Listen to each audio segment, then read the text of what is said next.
Bonjour à tous, dans cette vidéo on va corriger ensemble un exercice d'électrostatique qui s'appelle champ créé par une couche épaisse. Donc on nous dit qu'on considère une couche épaisse comprise entre deux plans infinis d'équations moins A sur 2 et plus A sur 2, chargée uniformément en volume avec une densité de charge ρ0. Et on nous demande dans un premier temps de montrer que le champ électrique se met sous la forme EZ, 2Z, EZ. Donc on va étudier les symétries et invariances de la distribution de charge. Et donc, dans un premier temps, on va regarder les symétries de la distribution de charge. Et donc, les symétries, eh bien ici, si on reprend un petit peu la distribution de charge qui nous est donnée, et si on prend un point M quelque part dans l'espace, étant donné que le plan est supposé infini dans ces directions X et Y, eh bien évidemment, vous allez voir que les plans qui contiennent EZ vont être des plans de symétrie. Donc on n'a que M, EX, EZ est un plan de symétrie.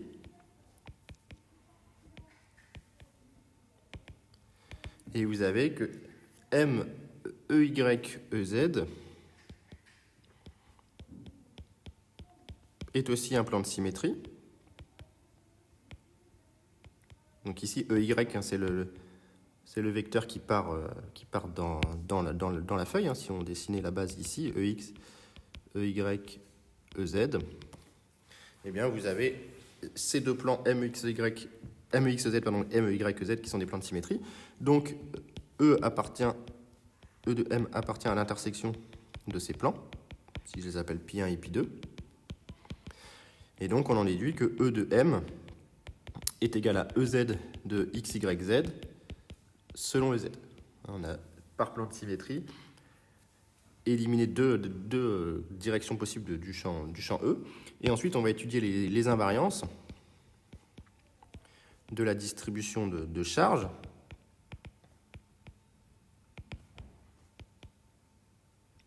Et donc, les invariances de la distribution de charge, on a invariance par translation d'axe ici, de vecteurs selon EX et EY, étant donné que les plans sont supposés infinis. Eh bien, si vous prenez un point P ici et que vous lui effectuez toute translation selon EX vers un point P', vous allez obtenir la même distribution de charge, et même chose dans la direction EY. Donc, ça nous permet d'en déduire que la norme de E ne dépend ni de X ni de Y, et donc on tombe bien sur E de M, qui est égal à EZ de Z selon EZ. C'est très important de savoir faire les symétries et les invariances. Alors, petite remarque, on a également un plan de symétrie dont on n'a pas donné. On a aussi le plan X au Y. Donc le plan X, Y, c'est le plan que je repasse en violet ici, qui contient le point O, l'axe X et l'axe Y qui va dans la feuille. Et donc celui-ci est aussi un plan de symétrie et va nous servir pour le choix de la surface de Gauss dans la suite. Donc maintenant, on doit calculer le champ créé par la distribution de charges dans tout l'espace. Donc pour cela, on va appliquer le théorème de Gauss. Donc le théorème de Gauss qui nous dit que l'intégrale double sur une surface fermée du flux de E sortant à travers une surface fermée est égal à la charge intérieure sur epsilon 0. Et donc on va choisir une surface de Gauss, ici, qui contient évidemment une partie de la distribution de charge. Et donc ce qu'on peut choisir, c'est un cylindre. Donc on choisit un cylindre de Gauss d'axe parallèle à OZ, tout simplement, et ici, par contre, est symétrique par rapport à OX, justement pour pouvoir utiliser les propriétés de symétrie du champ électrostatique, et de hauteur petit z, qui va nous permettre de calculer le champ E. Donc on va prendre un cylindre de hauteur ici petit z. Voilà. Et on va donc le prendre de manière tout à fait symétrique par rapport à l'axe OX. Donc ça fait à peu près ça, je pense, pour être bien symétrique. Donc je le prends de hauteur Z. pardon, mon stylo qui ne fonctionne pas très bien. Voilà, donc il est de hauteur Z, ici, donc ça c'est le centre O, donc on a la même distance ici et ici, hein, évidemment. On utilise la symétrie, et donc on va calculer tout simplement le flux de E à travers ce cylindre, donc on va le prendre de rayon grand R, ça ne sera pas très important pour la suite, ça n'interviendra pas dans le calcul du champ, mais donc on a l'intégrale à travers la surface fermée de E scalaire ds qui est égale à l'intégrale, on va décomposer en 3 surfaces, comme à chaque fois avec un cylindre, ds1, ds2 et la surface latérale.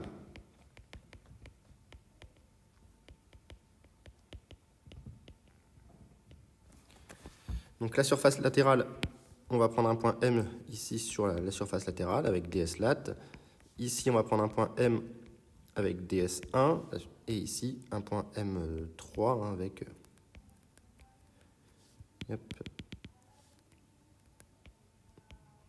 avec un ds3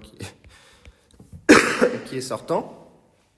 Et notre champ E, eh bien, on a déterminé, grâce aux propriétés de symétrie, qu'il était algébriquement porté par EZ. Donc il va être dirigé partout dans cette direction. Ce qui fait que l'intégrale sur la surface latérale va nous donner directement 0. Et donc on va se retrouver avec un E de Z qui ne dépend donc que de Z fois la surface du haut, qui est donc pi r carré, moins E de moins Z fois pi r carré. Et donc là, on va utiliser le fait que x, y est un plan de symétrie des charges, donc de E.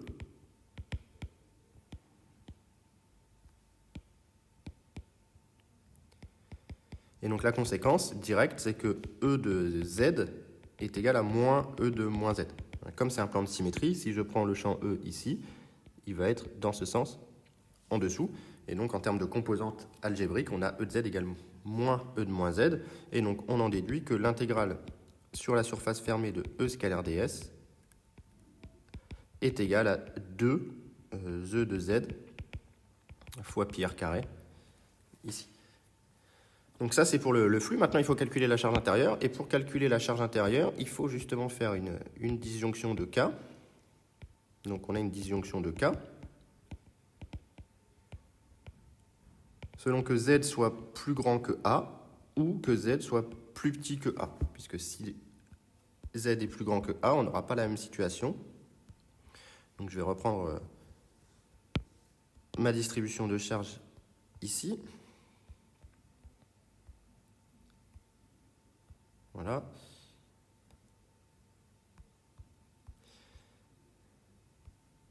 Ok, donc je vais mettre les deux cas. Donc si Z est plus grand que A, eh bien notre cylindre de Gauss il va être comme au-dessus, et donc la charge intérieure va être constituée uniquement de la partie de hauteur A, avec tout ce qu'il y a dedans. Ça, ce sera la charge intérieure. Et donc dans ce cas-là, la charge intérieure, eh bien, elle vaut pi r carré A fois la densité volumique ρ0 de charge. Je crois qu'elle s'appelle ρ0 dans l'exercice. Alors que si Z est plus petit que A, eh bien, vous allez vous retrouver avec un cylindre qui va être ici de hauteur 2Z, de fait, puisqu'on a pris Z comme hauteur du cylindre. Et donc on va se retrouver avec comme charge intérieure ce qu'il y a ici, à savoir que Q intérieur va être égal ici à ρ pi r carré fois 2Z comme charge intérieure. Voilà. Ici. Et donc on en déduit le théorème de Gauss, qui est donc si Z est plus petit que A, que 2E de Z fois pi r carré est égal à ρ pi r carré fois 2Z sur epsilon 0. Donc on en déduit que E de Z, dans ce cas-là, est égal à ρ, les pi r carré, évidemment, les surfaces du cylindre n'interviennent pas, le 2 disparaît, il va me rester ρ Z sur epsilon 0.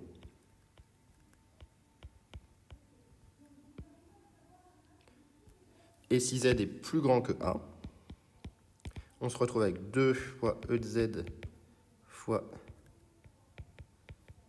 pi r carré, qui est égal à ρ fois pi r carré, ρ 0 ici, A. Et donc on en déduit que E de Z est égal à ρ 0, les pi r carré se simplifient, A sur 2.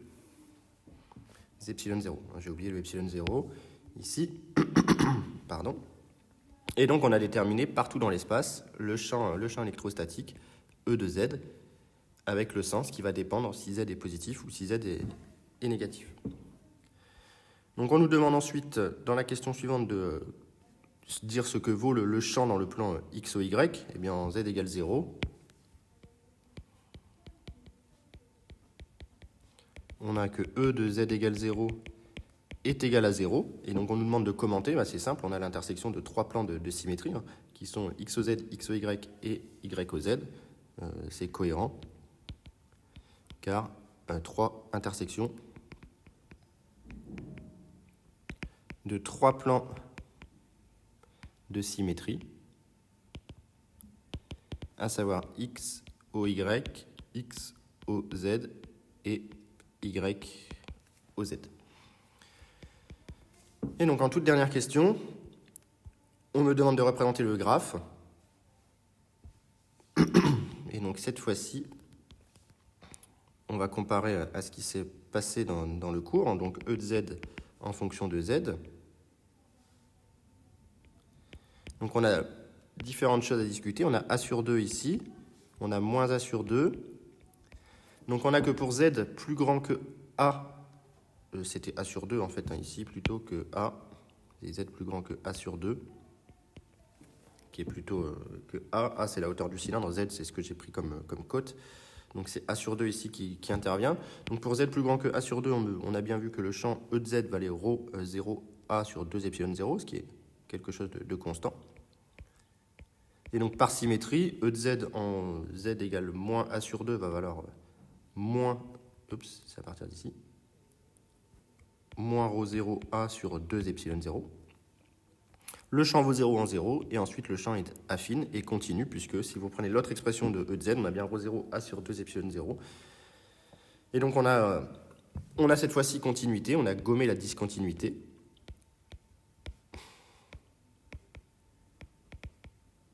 Dans le cas du plan infiniment fin, puisque si vous prenez le plan infiniment fin, vous auriez eu cette situation